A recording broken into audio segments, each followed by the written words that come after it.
Hello दोस्तों, नमस्कार दोस्तों। इस वीडियो में हम इंग्लिश के एंटोनिम वर्ड्स पढ़ेंगे जिसको हम विपरीतार्थक कहते हैं, यानी एक दूसरे के जो अपोजिट होते हैं। इसमें हमने केवल ऐसे क्वेश्चनों को ही लिया है जो पिछले पेपरों में पूछे गए हैं, चाहे एचएसएससी हो या एसएसएससी। चलिए शुरुआत करते हैं। ब्रॉड। ब्रॉड का मतलब होता है विस्तृत या व्यापक। इसका अपोजिट होगा नैरो। नैरो का मतलब होता है तंग, यानी एक जो चीज़ विस्तृत होती है और इसकी अपोजिट क्या हो जाएगी, तंग। उसके बाद है क्लैप्स। क्लैप्स का मतलब होता है गिरना या पतन होना।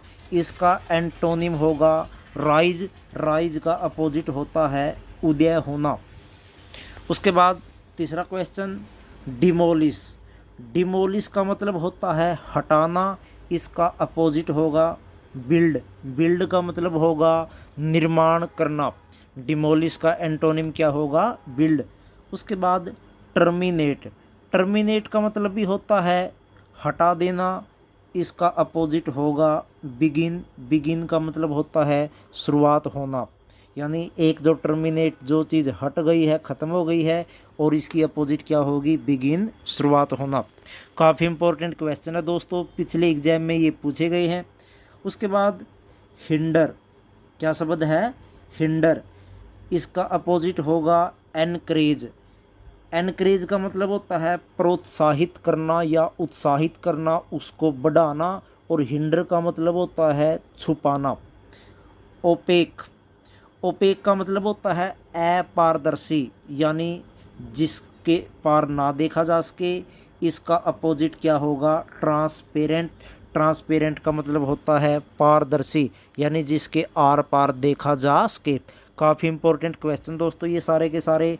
ओपेक अपारदर्शी, ट्रांसपेरेंट पारदर्शी। बढ़ते हैं अगले क्वेश्चन की ओर दोस्तों। गिल्ट्री। क्या शब्द है, गिल्ट्री। गिल्ट्री का मतलब होता है दोषी। क्या होता है, दोषी। इसका अपोजिट क्या हो जाएगा, इनोसेंट। इनोसेंट का मतलब क्या होता है, मासूम। क्या होता है, मासूम। उसके बाद है हारमोनी। क्या शब्द है, हारमोनी।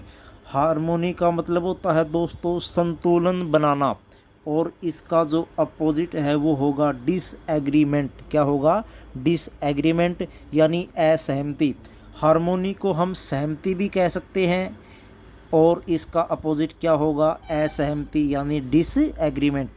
उसके बाद फैंटेस्टिक। फैंटेस्टिक का मतलब होता है आकर्षक। क्या होता है, आकर्षक। और इसका जो एंटोनिम है ऑर्डिनेरी।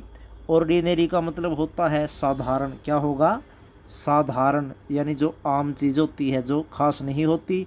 और फैंटेस्टिक का मतलब क्या होता है, आकर्षक। क्या होगा, आकर्षक। उसके बाद एंक्सियस। एंक्सियस का मतलब होता है चिंतित। क्या होगा, चिंतित। और इसका अपोजिट क्या होगा, केयर फ्री, यानी बेपरवाह।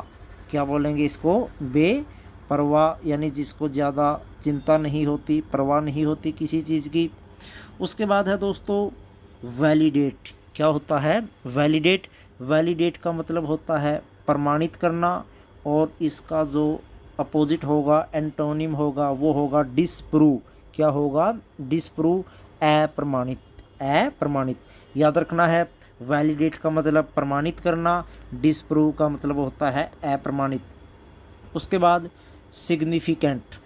क्या शब्द है, सिग्निफिकेंट। इसका अपोजिट क्या होगा, अनइम्पोर्टेंट।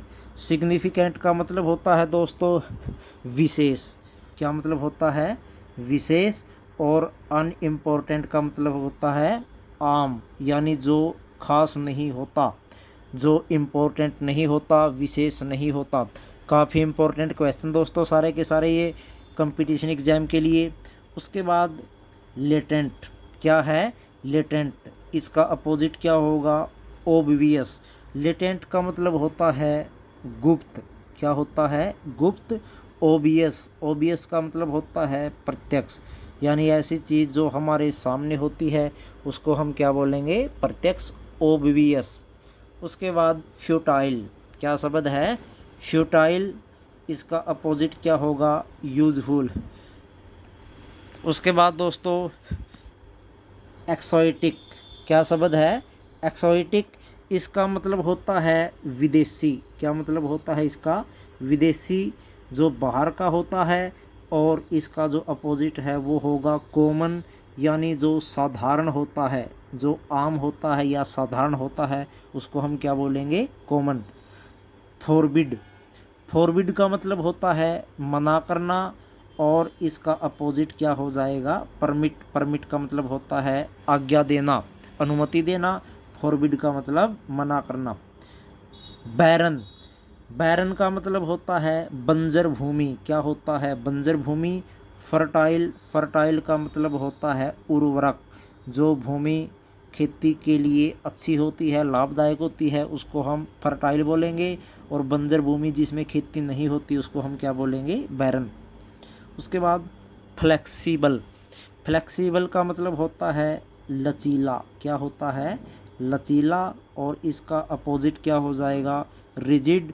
रिजिड का मतलब होता है दोस्तों कठोर। क्या होता है? कठोर। उसके बाद रेपिड, रेपिड का मतलब होता है तेज गति से। और इसका अपोजिट क्या हो जाएगा? स्लो। स्लो का मतलब धीमी गति से। बून, काफ़ी इम्पोर्टेंट शब्द है दोस्तों, कई बार ये पूछा गया है। बून, बून का मतलब होता है वरदान। क्या होता है? वरदान। और इसका उल्टा क्या होगा? बेन। बेन को हम बोलेंगे अभिशाप। क्या बोलेंगे? अभिशाप। काफ़ी इम्पोर्टेंट दोस्तों ये।